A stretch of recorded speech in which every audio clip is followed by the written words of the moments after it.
Hello there. There's a particular kind of afternoon that most of us know but rarely talk about. The light is doing that thing where it comes through the window at a low angle, cutting across the floor in long, dusty stripes. Outside, maybe it's raining, that soft, unhurried kind of rain that doesn't demand anything from you. It just falls. It just is. And somewhere in the distance, a car passes, and then there's nothing again. You're lying on your bed, or sinking into the couch, or sitting at your desk with your chair slightly turned away from the screen. You're not asleep. You're not really thinking about anything in particular. Your phone is nearby, but you haven't touched it in a few minutes, which, honestly, already feels strange. A ceiling fan turns slowly overhead, or a notification blinks somewhere, half ignored. Nothing is happening. And somehow, that feels like the most uncomfortable thing in the world. There's this low hum underneath the stillness, not a sound, exactly, but a feeling. A pressure behind the sternum. A quiet, persistent voice that doesn't use real words but somehow says, very clearly, you should be doing something. You should be productive. You should be responding to that message. You should be working on that project, cleaning that corner of the room that's been bothering you, improving yourself in some measurable, documentable way. You're not sick. You're not exhausted. You're just still. And yet the guilt finds you anyway, soft-footed and patient, sitting down beside you like it was invited. That feeling, that specific, modern, quietly corrosive guilt of doing nothing, is what we are going to sit with today. Not fix. Not solve. Just look at. Here's something worth sitting with for a moment. We live in a time where rest has to be earned. Where doing nothing is only acceptable if it comes after doing something. After the workout, after the deadline, after the dishes. Like stillness is a reward, and not a state that a human being is simply allowed to exist in. Think about how we talk about free time. We don't say we rested on the weekend. We say we used it. We spent it. We wasted it. The language of time is almost entirely economic, and somewhere, without realizing it, we absorbed that. We became little factories with feelings, measuring our days in outputs and deliverables, quietly judging ourselves by how much we produced rather than how much we lived. And the cruel part? The guilt doesn't wait for the end of the day. It shows up in real time. Mid-afternoon, when the light goes golden and the world slows down, right when your body is actually asking for a moment, that's when the voice gets loudest. This is wasteful. Other people are building things right now. You could be learning a language. You could be exercising. You could be becoming someone better. There's a philosopher, Blaise Pascal, who once wrote that all of humanity's problems stem from the inability to sit quietly in a room alone. He meant something slightly different by it, but I think about that line a lot. Because we've gotten so unfamiliar with quiet that it now reads as a problem to be solved, a symptom to be treated. The moment we stop moving, we start diagnosing ourselves. But here's what I want you to hear, gently, without any agenda. You are not a machine that ran out of tasks. You are a person who got tired. Those are completely different things. The guilt you feel when you rest is not evidence that you should be doing more. It's evidence of how long you've been telling yourself that your worth is conditional, that you have to justify your own existence with activity. And honestly, that's exhausting just to say out loud. I remember one specific Saturday. I couldn't tell you exactly when, but I remember the feeling of it with embarrassing precision. It was mid-morning. Not early enough to feel virtuous, not late enough to feel like the day had already slipped away. That awkward, in-between hour where the weekend still feels full of potential but you haven't done anything with it yet. I had made coffee. I remember that. The mug was warm in my hands, and I sat down on the couch with no particular intention. Just sat, the way you do when you think you're about to get up in a minute. But I didn't get up. I just sat there. The coffee cooled. Outside, I could hear someone mowing a lawn a few houses down, that familiar drone, back and forth, and a bird doing something insistent in the tree near the window.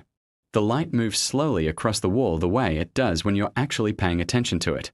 And I was just there, present in the most quiet, unproductive way possible. And I remember the feeling that crept in, not dramatically, not all at once. It came the way cold air comes under a door. Slowly, gradually, until suddenly you realize you've been uncomfortable for a while without quite knowing why. I started doing the math in my head. It's a habit I didn't choose and can't seem to shake, this unconscious accounting of time.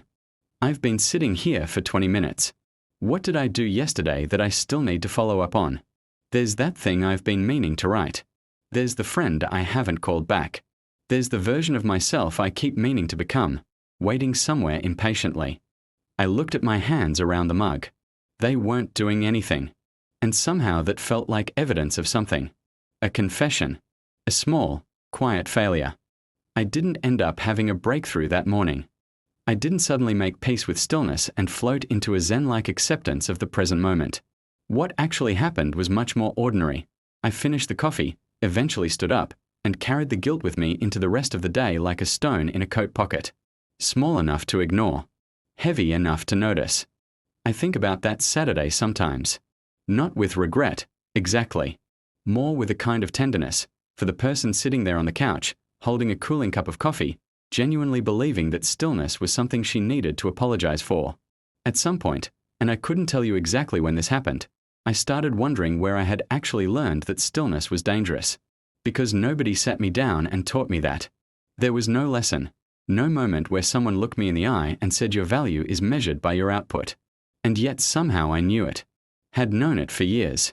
It had settled into me so quietly, so early, that by the time I thought to question it, it already felt like a fact about the world rather than an idea I had accidentally swallowed. I think a lot of us are walking around with inherited beliefs we never agreed to carry. And this one, the belief that rest must be earned, that an idle moment is a wasted one, that doing nothing is a kind of moral failure, this one is particularly sneaky. Because it disguises itself as ambition. It tells you it's on your side. It says, I just want you to be better, and it sounds so reasonable that you thank it instead of questioning it. But ambition that never lets you breathe isn't ambition. It's anxiety wearing a more acceptable coat. There's a different way to look at a quiet afternoon, and I'm not going to pretend I've fully arrived there, because I haven't. But I'm closer than I was. And the shift, when it started coming, wasn't dramatic. It wasn't a realization that knocked me off my feet. It was more like a slow loosening. A gradual permission. The idea that a person sitting still is not a person failing. That a mind wandering is not a mind wasting itself. That the pauses between the doing are not empty. They're actually where a lot of the quiet, invisible, necessary things happen. The processing. The integration. The simple, underrated act of recovering. You are allowed to exist without justifying it. Not as a productivity tip. Not as a strategy for becoming more efficient later. Just as a truth about being human, that you were never supposed to be on all the time, and that the guilt you feel when you stop, that guilt was never really yours to begin with. So if you're watching this from a quiet room, from a couch you've been sitting on a little too long, from an afternoon that hasn't gone anywhere in particular, I just want you to know that you're in good company. Not because everyone struggles, and struggle loves company, but because this specific feeling, this soft, persistent guilt of simply being still, is one of the most human things there is right now. It means you care. It means you're paying attention. It just means you've been paying attention to the wrong voice for a while. And that voice will probably come back. It usually does. But maybe next time it shows up, settling in beside you while the rain falls outside or the light moves slowly across the wall, you'll recognize it a little faster. You'll know its face. And maybe, just maybe, you won't offer it quite as much of your afternoon. Because rest is not the opposite of a meaningful life. It might actually be part of how one is built. So stay on the couch a little longer if you need to. Let the coffee cool. Watch the light do its slow, unhurried work across the floor. You don't have to earn this moment. You were already here. And maybe that's always been enough. Thank you for listening, and see you in the next story.